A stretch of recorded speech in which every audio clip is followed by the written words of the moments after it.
Empezamos segundo episodio de nuestra primera temporada. Primer episodio. Ya lo habéis visto, lo tenéis por aquí en descripción, lo tenéis tal. Así que vamos con este segundo episodio. ¿Qué tal, Vicky? Preséntate. Pues bien. ¿Bien? ¿Todo bien? Sí, todo bien. Bueno, espero que el primero os haya gustado. Vamos con el segundo. Las segundas partes dicen que nunca fueron buenas, pues... Joder, qué pesimista. A ver, no sé, siempre se ha dicho en el cine, así que vamos a ver esta vez qué tal.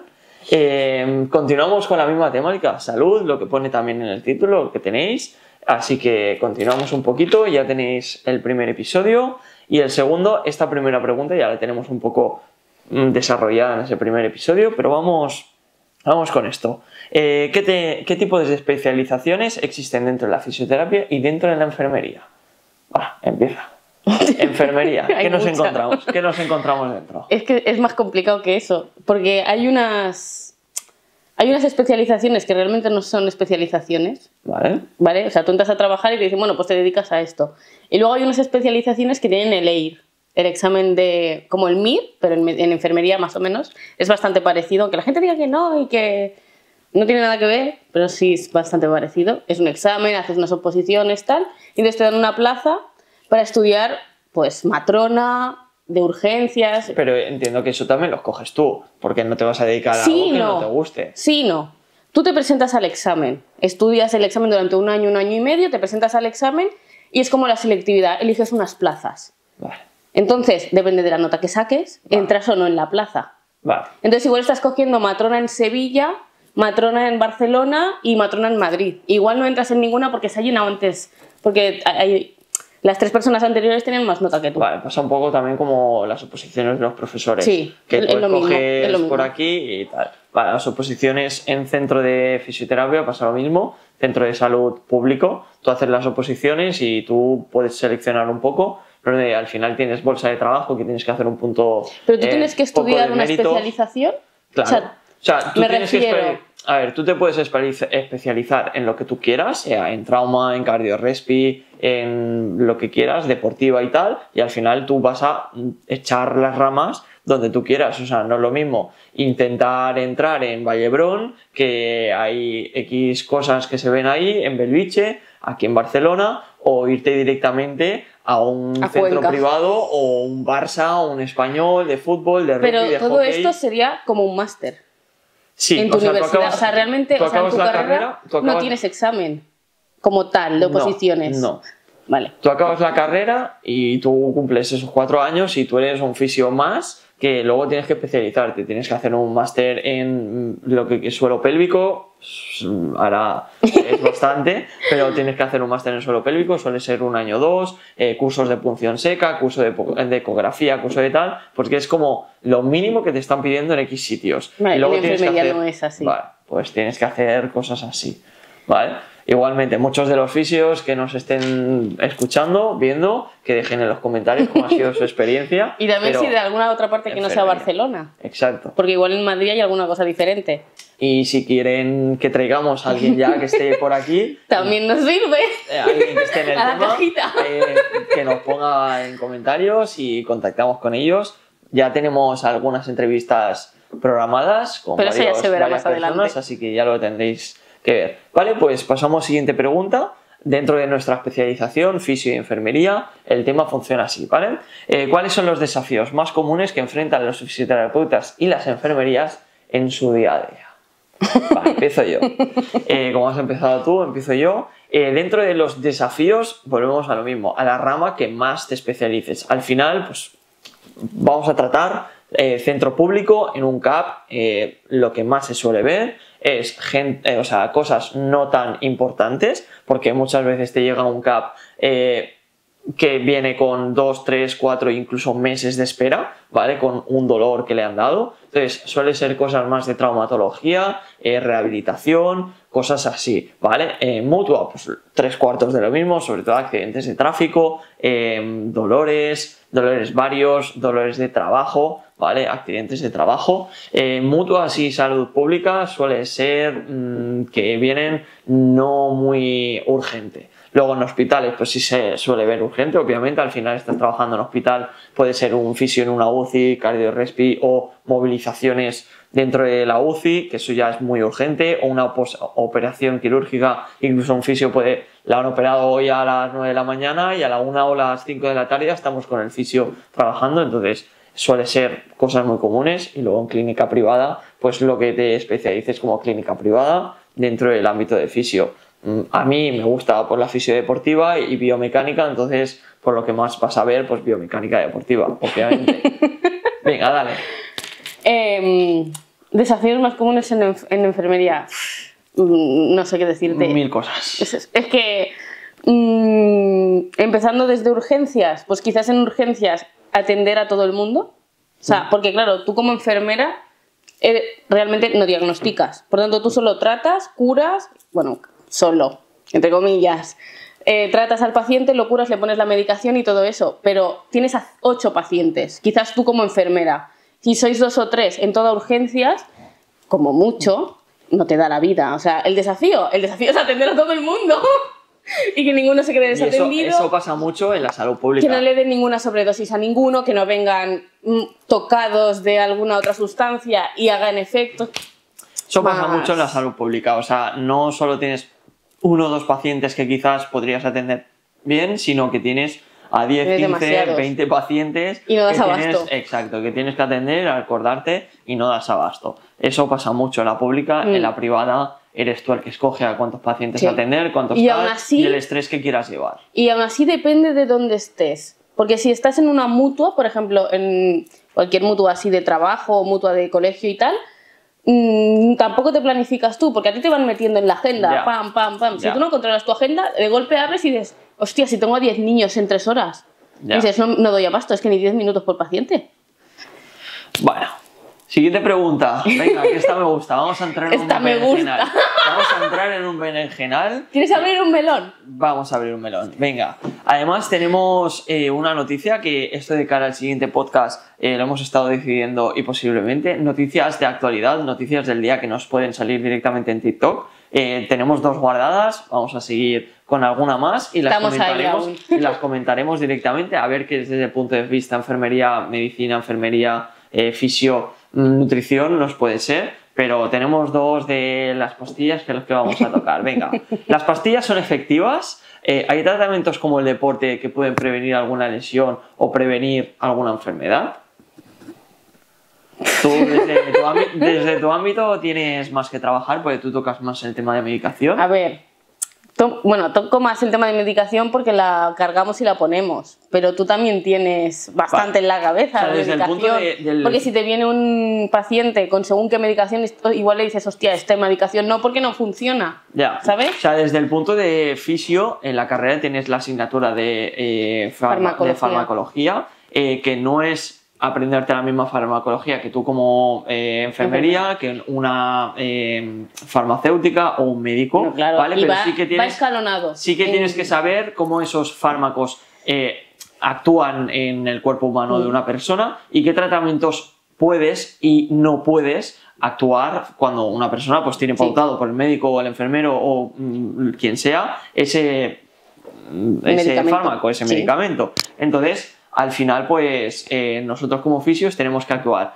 Claro, hay mucha gente pues que viene por un dolor de brazo y se ha tomado un montón de pastillas y esas pastillas no se ven efectivas para ese dolor de brazo. Entonces, bueno, pero también hay el caso de que te viene el paciente que tiene el dolor de brazo y cuando miras su historial, quizás lleva la pastilla X para el colesterol, que le provoca náuseas. Por tanto, le dan una pastilla para las náuseas, que le provoca dificultad respiratoria. Entonces a esa le pautan otra medicación para la dificultad respiratoria y ese le provoca, por ejemplo, se queda en la boca. Entonces le pautan, igual tiene 80 medicamentos y cada uno es como un parche para el siguiente. Claro, uno es para entonces, si se lo quitas el todo, efecto, uno es para y muchos pero si dolores, se lo quitas todo y eliges la medicación correcta, no tendría que tomar 80.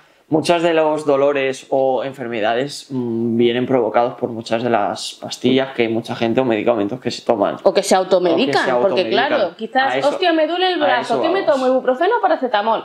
Pues un paracetamol. Y quizás el paracetamol por la patología que tengas, quizás no te hace efecto, porque el paracetamol no hace efecto en eso que tienes. Ahora en España, hace poco, España, Unión Europea creo, que se ha prohibido la automedicación, es decir, la dosis de ibuprofeno y paracetamol, cuando vas a la farmacia no puedes pedir o no te dan más de X gramos. Da igual, porque la gente va y dice, ¿cuál me puedes vender? La de 200, vale, pues dame 3 cajas que me tomo 3 seguidas para llegar a los 600 que me hacen efecto. Sí. O sea, el problema sigue estando. Te lo compro, sí. Claro que me lo compro. Real. Entonces eso, muchas de las lesiones o tal sí se pueden prevenir con deporte, ¿vale? Porque cuando mucha gente viene con dolores provocados por pastillas, sabemos que mucho deporte, o ya no solo deporte, sino ejercicio terapéutico, movimiento, sí, que pero falta mucho se tiene que recetar ese movimiento, o sea, ese ejercicio, se tiene que recetar antes que la medicación. Porque si primero lo tratas con ejercicio, movimiento y te sigue doliendo, pues entonces, como ya estás reforzando la musculatura, quizás sí te puedo dar un pequeño analgésico para que te ayude a mejorar. O mirar otro tipo de tratamientos, otro tipo de tal. Exacto, pero y como último, a lo mejor quirúrgico. Pero bueno, venga, va. Vamos, que si no, se nos hace el podcast demasiado largo. ¿Cuáles son los riesgos asociados a la automedicación y cómo pueden evitarse? No pueden evitarse. A ver, riesgos es algo que no puedes evitar. Riesgos tienes un montón, o sea, porque al final en la carrera lo hemos estudiado que a partir de X gramos de paracetamol puede ser intoxicación, sí, ¿vale? Y de cualquiera, y de aspirina, hasta del Dalsy de los niños pequeños. Si a un niño que pesa 5 kilos le metes la dosis de uno de 20, te cargas al niño. Exacto. Y el paracetamol se supone que es un analgésico y tal.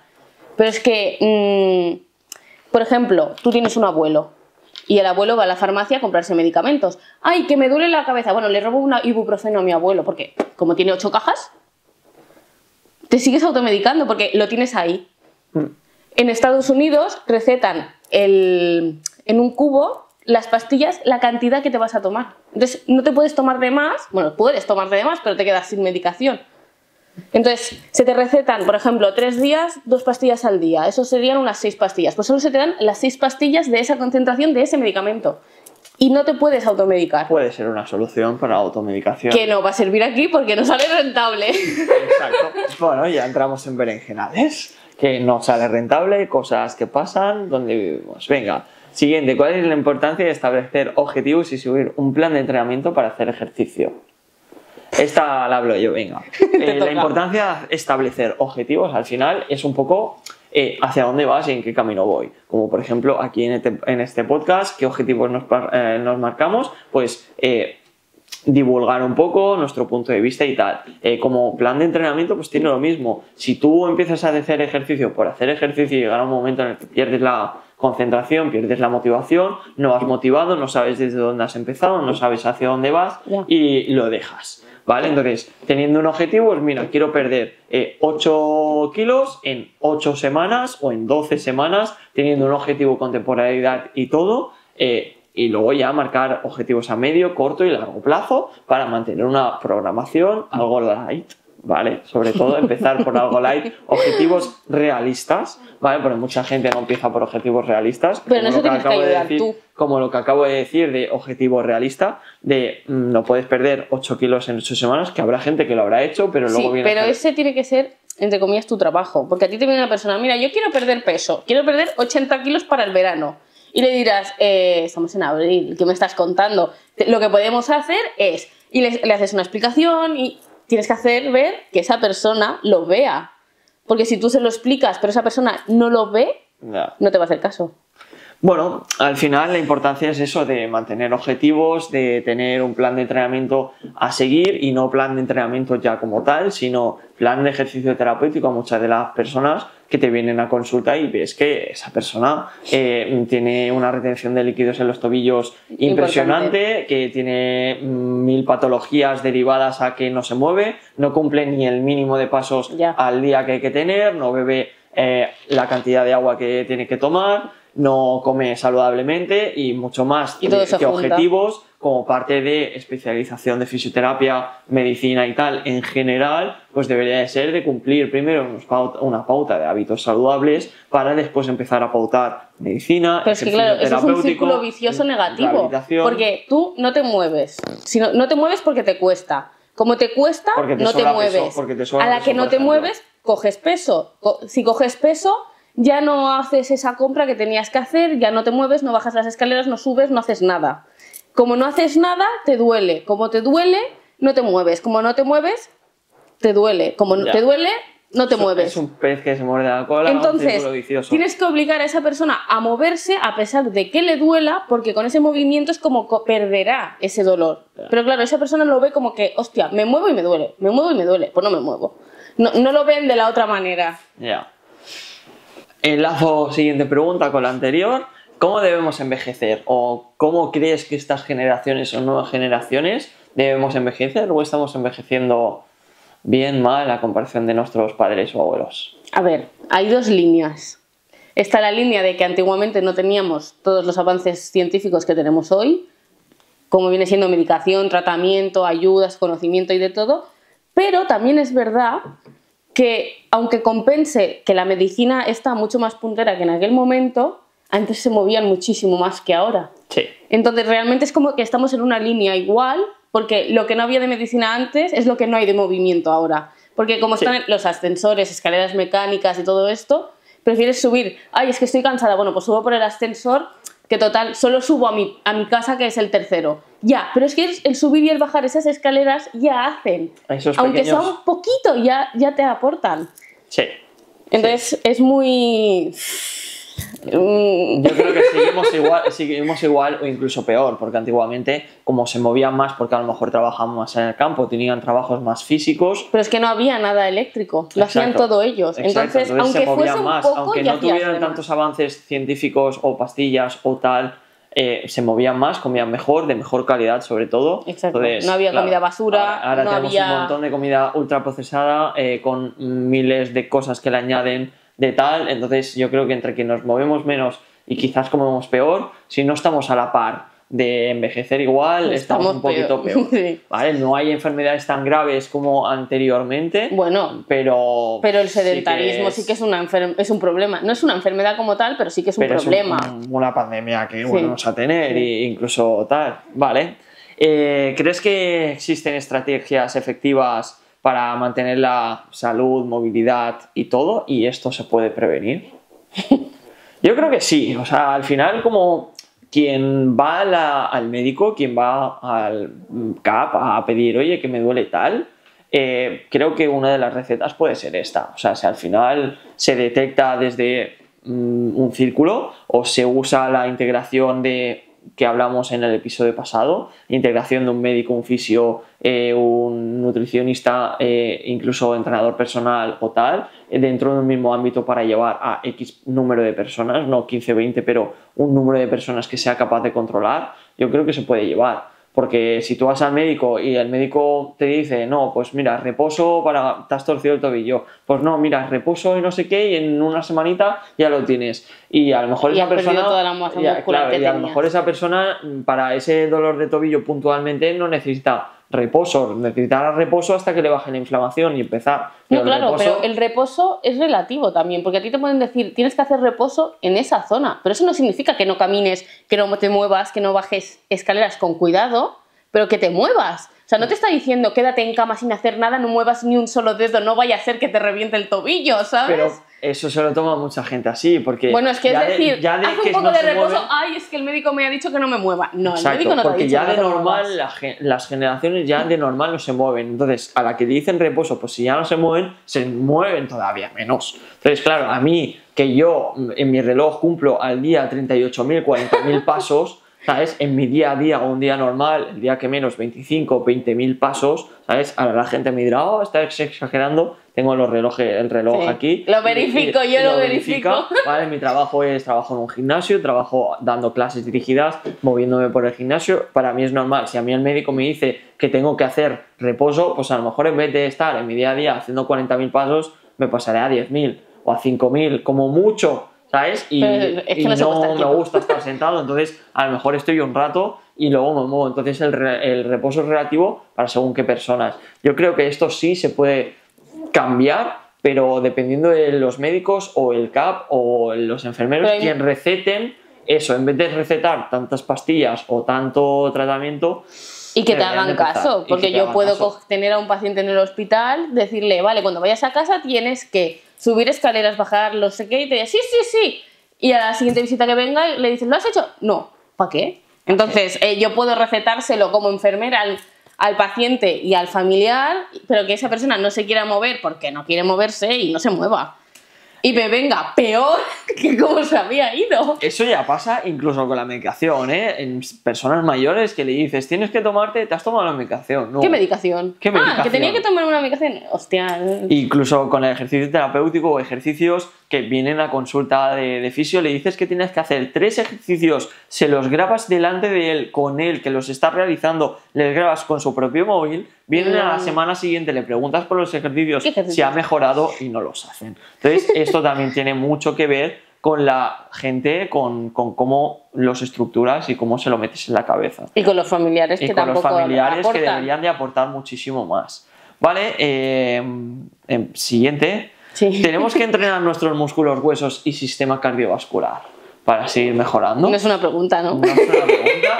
Esto es simplemente Es un comentario añadido. comentario general, ¿vale? De que tenemos que masa muscular, contra más masa muscular tengamos, mejor calidad de vida tenemos y todo. Además, a partir de los 40 y pocos, 50 en hombres y a partir de la edad menopáusica en chicas, ¿vale? Que varía entre masa- chicas, o sea, puede Exacto. ir de los 40 a los 55. Por ahí, Pequeño por ahí. aporte. La franja de la 40-50, tanto en chicos como en chicas, tanto la masa muscular como la testosterona, progesterona en chicas, disminuye muchísimo. Y se notan que, por ejemplo, en señoras, mujeres, a la hora de tener la menopausia, aumentan de peso, empiezan a tener azúcar, Tienen como un doble. empiezan a un tener rebote. empiezan a tener cosas que nunca habían tenido, por lo tanto hay que cuidarse años anteriores para a la hora Y de tener mantener. eso y mantener todo eso. Y en señores, en chicos, lo mismo. O sea, si sabes que a partir de X edad disminuye el doble tu masa muscular porque pierdes más testosterona, pues si tienes 10 kilos de masa muscular, aumentar la masa muscular. O mantenerla por lo menos. Pero que no para pierdas esa para poca no masa perder. muscular que tienes. Exacto, para no perder, porque eso mantiene sobre todo también la calidad de la densidad ósea.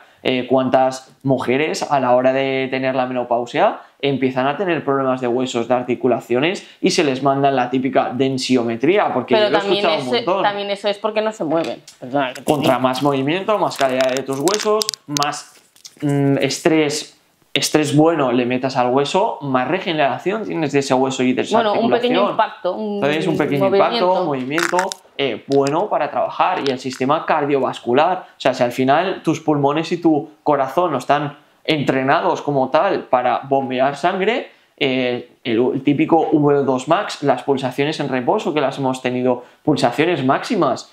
¿Cuánta gente no tiene de pulsaciones en reposo 100 pulsaciones por minuto? O más. O más. O a la mínima que hacen una así, ya es como ¡buah! De que se suben un piso o 2 pisos por escaleras caminando y se empiezan a ahogar. Eso sano no es. Ese es un problema. Eso es un problema, o sea, sano no es. O sea, tienes que trabajarlo O mucho. sea, te puede costar, ¿vale? Sí. Pero si te ahogas, eso es el problema. O sea, que te cueste no es el problema, porque que te cuesta, pues poquito a poco te irá costando menos, porque como los estás subiendo, pues poco a poco vas... Exacto. Pero si te ahogas, eso es el problema, porque significa que no tienes nada de resistencia. Venga, va, ya casi para acabar. ¿Qué impacto tiene el estilo de vida sedentario en la salud y cómo puede combatirse?